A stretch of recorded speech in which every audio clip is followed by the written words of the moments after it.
жакшы хирург, бул жакшы терапевт, бул жакшы уролог деп туруп, главврач кылып туруп, анан кийин административный жумуш менен врачебный жумушту чогуу кылып туруп коюп атпайбызбы?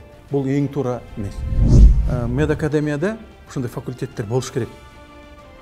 Факультеттер болуш керек, ошондо менеджерлерди даярдаш керек медицинагачы.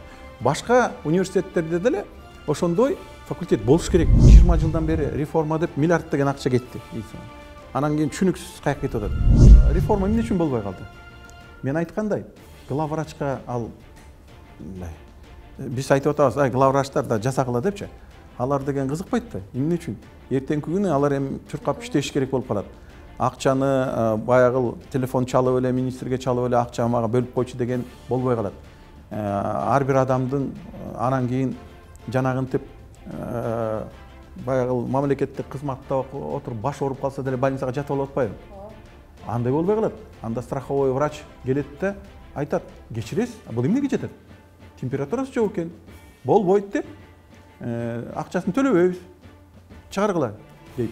Экинчиден, мына коронавирус болгондо проблема ошондо болду. Жарымысынан көбү жөн эле жатты. Температура үйүнөн деле жатса болмок. Бирок кыйналып калгандар место жок болуп калды. 30 менен бир 55-тин арасындагы аялдар сөзсүз түрдө обследование жүргүзүш керек. Бекер, мамлекеттин эсебинен. Жалпы текшерүү. Жалпы текшерүү. Каалайсың, каалабайсың, эмне үчүн дегенде, эгерде бир оору болсо, ошол кичинекей кезегинен таап коюшубуз керек да. Кийин өтүшүп кетпегенге чейин. Кийин болсо мамлекеттин аябай чыгым кетип атат. Экинчиси, келиндерибиз.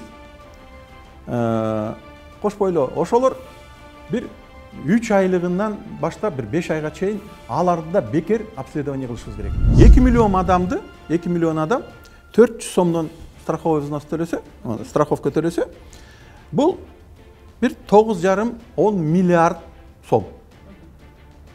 9,5-10 миллиард сом. Мынакей, бүгүнкү медицинанын бюджети 4 миллиард. Болгону. Ошол үчүн уже 2 эсе көбөйүп атат. Бул бир. Экинчисинен биздин народный корпорацияда, жанагыл корпорацияларда иштегенин адамдардын саны 400 миң деп атпайбызбы? Алардын айлыктары да жакшы болот. Ошондон корпорация өлгөт кылып берет да, жарымысынан сен төлөйт да, корпорация 100гө жакын больница, ошо медучреждение салат. 100гө жакын. Эң биринчилерден болуп, эң уникалдуу оборудование ошол жерде болуш керек. Эң жакшы передовой нерселерге биздин студенттерибизди окутушубуз керек. Ошондо чыныгы профессионалдар чыгат. Чыныгы профессионалдар чыгат. Анан кийин чет мамлекеттен бүгүнкү күндө көбүрөөк кишилер келет. Анан алардын окуусун кымбатыраак кылып кылса болот. Бардык деп айтпайбыз. Кээ бир врачтарыбыз бүгүн жанагыл дары саткандардын, фармацевтиктердин бир какой-то агенттериндей болуп калганда, анан келет, карап туруп, барып туруп, омурта өтүп бар дейт. Аяка барсаң бир 3 миң, баягы азыр 2,5-3 миң, 3,5 миңга чыгып кетпедиби? Анан кийин калат, бүл анализди өткөр, анан кийин барып туруп бир кымбаттары дарыларды жазып берип коет. Анан кийин анын баары эмне деген акча? Бер жагы 5-6 миң сомго чыгып кетет. Эгерден бизде айткан система болсо, жанагы страховой врач текшерет.